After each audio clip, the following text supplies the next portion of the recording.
Now, there are few people better placed to share insights into the thinking of the Hamas terror group than Mosab Hassan Yousef, the eldest son of one of the founders of Hamas. Nicknamed the Green Prince, he chose to turn away from terror, defecting to Israel decades ago. His unique experiences are detailed in his well-known book, The Son of Hamas. He is in Israel right now as a visiting fellow of the Jerusalem Center for Security and Foreign Affairs. Earlier, I spoke to him about the strategy of the terror group, what he thinks Israel should be doing next, the international understanding of Hamas, and his take on the future of Gaza after the war. He shares some strong views and personal insights. Take a listen.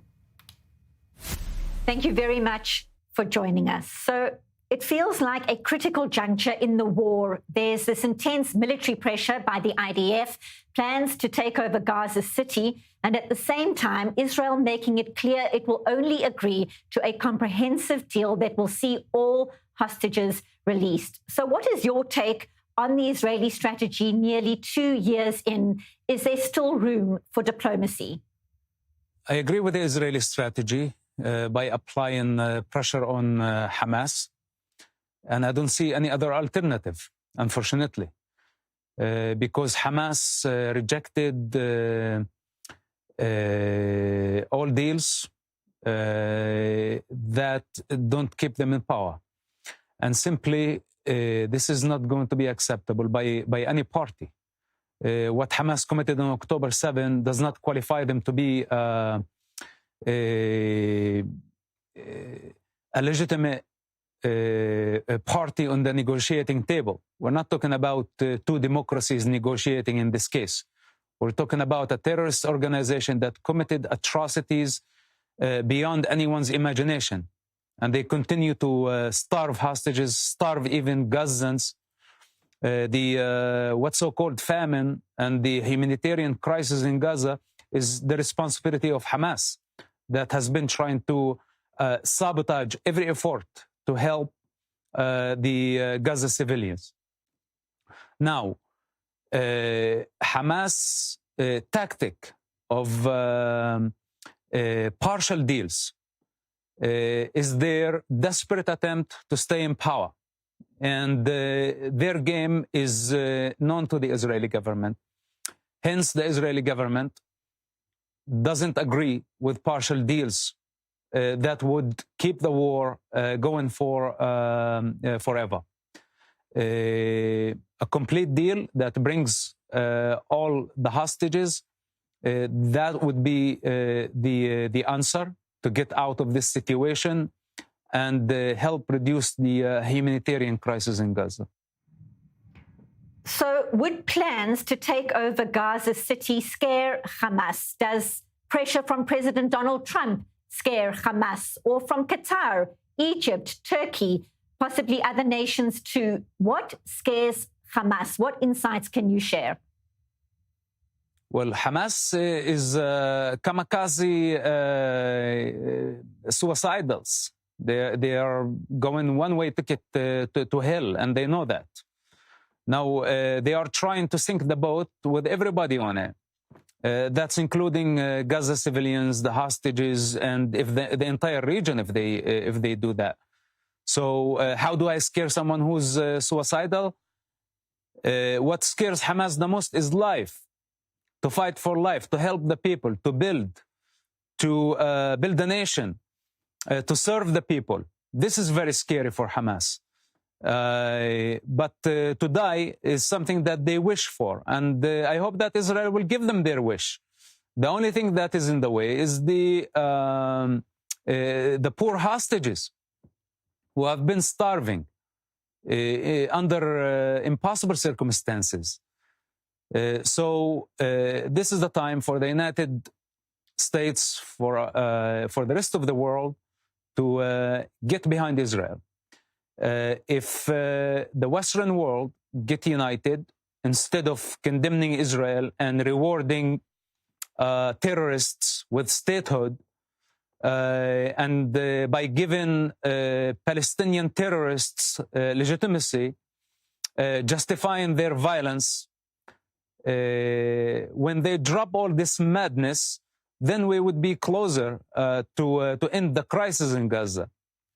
But as long as everybody or a majority of the people advocate on behalf of the terrorists, I don't see this ending anytime soon. It could take years from now, and the humanitarian crisis will only deepen, and there is a possibility of the hostages dying.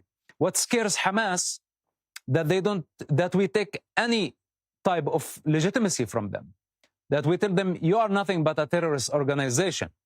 You don't qualify as a resistant movement. You're just barbaric. And what you did was completely wrong.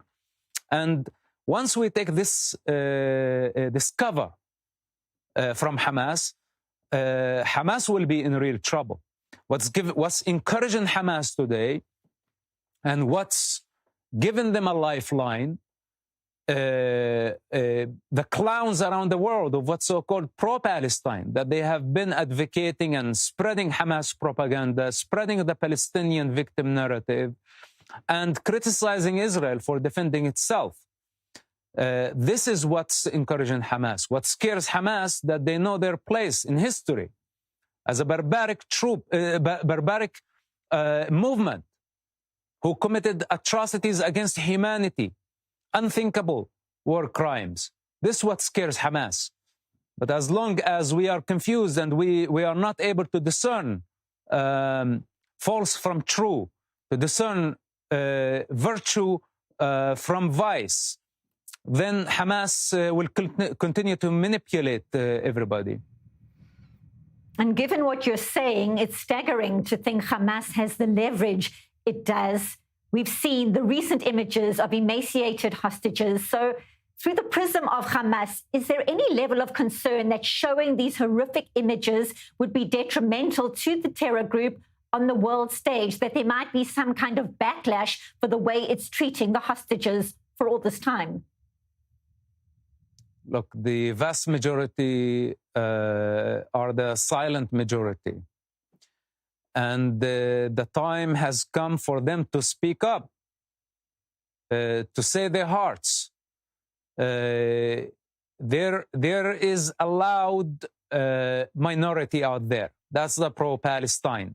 And all the mediocres, anti-Semites, opportunists, self-hatred Westerners who have been supporting Hamas for many different reasons that I don't have have the time to go through it.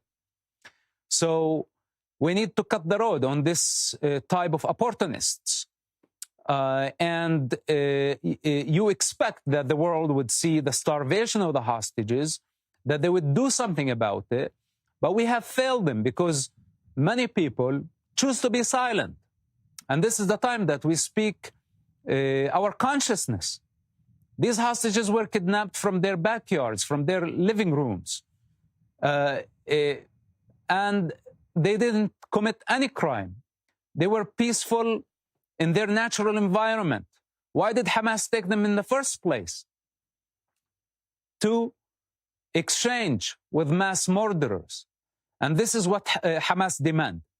And for those who choose to blame Israel and give Hamas legitimacy, those are the ones who are giving Hamas the leverage.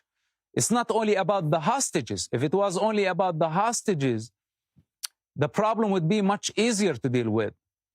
It's the problem with legitimizing evil as resistance. Had they chanted from the beginning of the war and they said no to Hamas atrocities, had the United Nations condemned Hamas from the beginning of the war, had France, the UK, Australia, Norway, Spain not recognized the Palestinian state, which was viewed in Hamas' perception as a reward for their violence, especially the timing of their recognition before the return of the hostages, as the humanitarian crisis deepened in Gaza, the situation would be very different for those hostages. The entire world conspired against the hostages in favor of a terrorist group with no morality. This is what we are dealing with, and this is why it's taken 2 years. And it seems that part of the problem has been the world's inability to understand Hamas, perhaps Israel's inability to understand the thinking of the terror group. On a personal note, take us back, if you will, to your childhood, your first memories of how you heard Israel being discussed at home, growing up in Ramallah, your father, a charismatic sheikh, a leader. How old were you when you understood the vision of the Hamas Charter? The culture where I came from is the death culture. That's very unfortunate. And of course, people come and say, don't generalize, which means that I have to go through every detail of my childhood conditioning, which I can write hundreds of books and I wouldn't even cover what I had to witness in such a culture. And when I come and say death culture, they say this is generalization.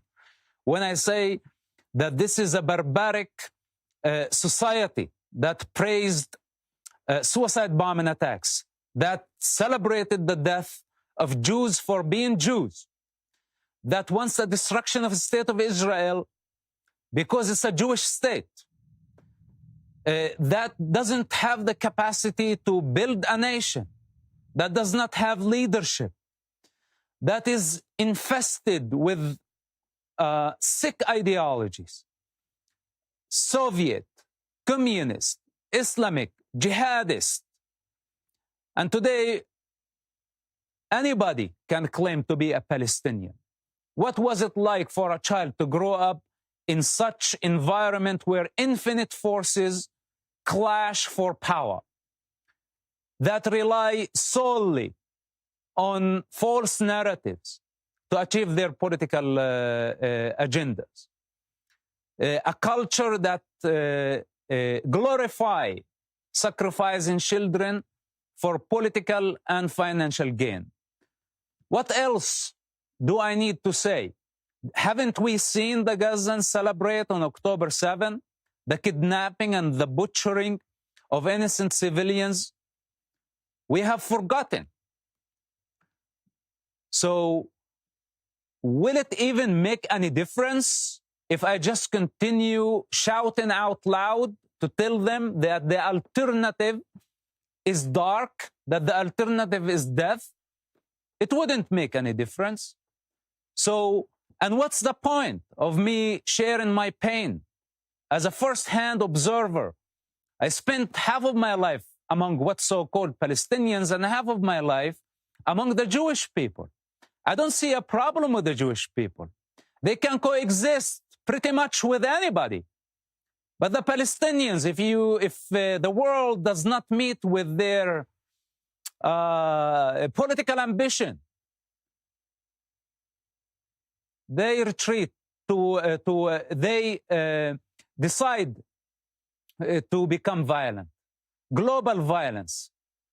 And the ones with short memory should refresh their memory of how many suicide bombing attacks have been committed by the name of Palestine, how many commercial airlines have been hijacked by the name of Palestine, how many massacres, global terrorism. I'm not talking about a war for land within the Palestinian territories. It's not that. So how much do we need to learn? How many times do I need to speak? How many books I need to write for the world to understand that the Palestinians are the problem? And in fact, their tragedy is self-inflicted tragedy. And I don't expect from Israel not to defend itself. If I was in Israel's position and somebody is determined to harm me, to kill me for who I am, and I don't have the intention to harm them, then I have the right to defend myself. Israel does not want to fight with these savages. It has been 70 years already. And nothing worked with them. Negotiations failed. Offers for statehood failed. All type of reasonable, peaceful means have failed. What else? More than 100 years of trying to find the reconciliation, to find the resolution. But how can you communicate with people when they have the first option they have is violence? With people who don't have a legitimate representative, people who are conflicted on each other, people who serve foreign entities at the expense of children and their future. So the world needs to just step into Israel's shoes for a moment and think, how would they handle such a society? And exacerbating an already sensitive issue in this war is this distinction between a Gazan civilian and a Hamas terrorist. We've seen images of mothers in Gaza taking children to those dehumanizing ceremonies when hostages were freed. We've seen them cheering in front of coffins of Jewish babies. And the IDF is facing this intense scrutiny to protect civilian lives as it tries to eradicate the Hamas threat in this densely populated area. What more can you tell us about the way Hamas uses civilians as human shields and this important distinction, so-called? There is no modern army that has been prepared for such a scenario where terrorists hijack a very populated area, dig tunnels, deeply embedded below schools, hospitals, who use their own children as human shields. This is what the West does not understand. It's very hard for Westerners to fathom the thought that this is a culture that is based on martyrdom. The concept of jihad, the concept of Islam. On the top of that, Palestinianism, which is all depend on victim narrative that is seeking vengeance, which could go in vicious cycles for eternity. Hamas crime is unforgivable. What they did to the Gazan society. Now, are there any civilians in Gaza? Of course there are civilians. But also, these civilians voted for Hamas. A vast majority of Gazans voted for Hamas. Just take, for example, Hamas had their establishment anniversary every year. More than 500,000 Gazans participated in that celebration. It falls on December 14th. You can go to the previous years prior to October 7th. And when you see hundreds of thousands of people, 500,000 people, this is huge numbers. These are all committed Hamas members, the ones who were able to participate. Then the landslide of Hamas victory that brought them to power. Then incitement for violence, in child indoctrination. The mosques have been part of this process. Schools have been part of the process. The UNRWA has been part of the process. The entire society is complicit in Hamas crime. And I am not saying that everybody deserves to die in Gaza, and Israel is not saying that. And all the claims that this is a collective punishment is untrue. And if there was such thing as collective punishment, then Hamas is to blame, not Israel, because Israel asked the civilians to evacuate from the warring areas. But Hamas does not want them to evacuate.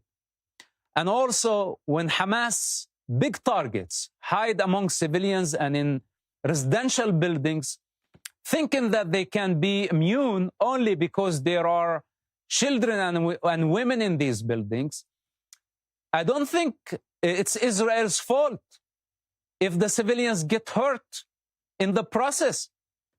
And how Israel could actually fight a group like Hamas without any civilian casualties? And all those who say that proportionality, etc., why don't they come down to Gaza and do the job? If they really care for the Gazan children. I want to see all these mediocres who have been given advice to Israel how to do the job. Bring your troops or stop talking and come down to Gaza. Show me how you're going to deal with a terrorist group who hijacked their own society, sacrificed their own children for global sympathy. Show me how you can deal with this type of savages. So Israel is doing the impossible job. Nobody has the authority to tell Israel how to do it. And if they don't like how it's done, then show me how you can finish this problem. Give me a comprehensive plan. None of them has a plan. They only can do condemn the IDF in this existential fight, demonize Israel, demonize the Jewish people, but they don't have a solution. They don't have an alternative. They don't even know the reality on the ground. So with that said, as long as Israel is fighting and defending itself, and in fact, as long as Israel is fighting on behalf of the free world, no one has the right to interfere in this business. And finally, it certainly seems a long way off now, given what you're saying, but much has been made about the day after in Gaza without Hamas. The ideology, of course, would still remain. From your perspective, what does Gaza look like without Hamas in charge? There is no Gaza anymore.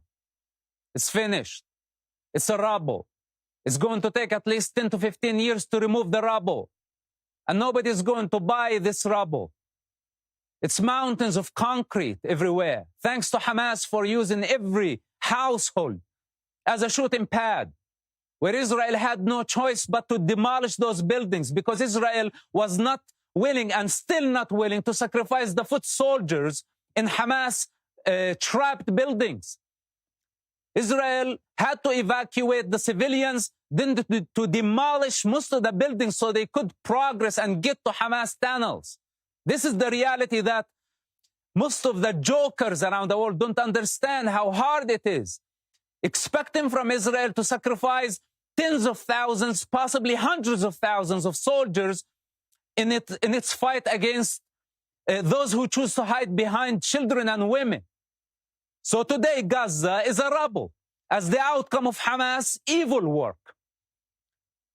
So who's going to remove this rubble, and how many years is going to take? It would be much easier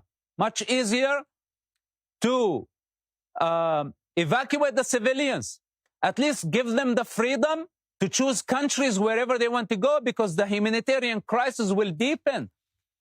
Those who say rebuild Gaza, on what terms? Who's going to rebuild Gaza? Who's going to remove the rubble? How many years this is going to take? And what about the 2 million civilians? What they're going to do in the meantime as Gaza is being rebuilt according to the terrorists who want to rebuild Gaza and bring us back to the first square. This is not acceptable. I think the world needs to help the Gazans if they choose to leave, to go somewhere else, wherever they want to go, especially the countries that recognize the Palestinian state. They should take tens of thousands, possibly hundreds of thousands of those Gazans into their countries if they really care for the Gazans. But I don't think that they care for the Gazans. I think this is just their power game to mock their adversaries.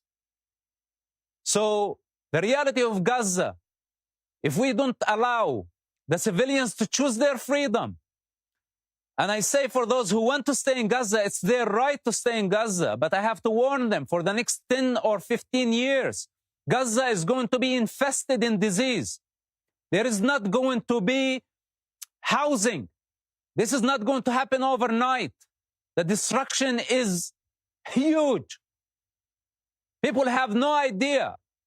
So with that said, let the people have their freedom. If they want to go to Egypt, if they want to go to Jordan, if they want to go to France, I highly recommend that they go to France, to Spain, to the UK, to Australia, because the people there love Palestinians very much. And if they love Palestinians that much, take them in. In the meantime, I hope that Trump's plan go through to build the Rivera. I want an American model in Gaza. I don't want a jihadi model. We are done of the jihadi Islamist model. We saw what they are capable of doing.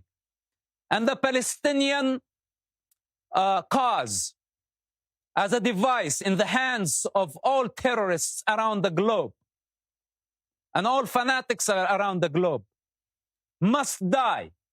I am going to take this device away from them. No Palestine, no Palestinian, no Palestinianism. The Arabs who choose to stay as neighbors of Israel in Judea and Samaria, in the West Bank, or even in the surrounding countries, need to respect Israel's sovereignty.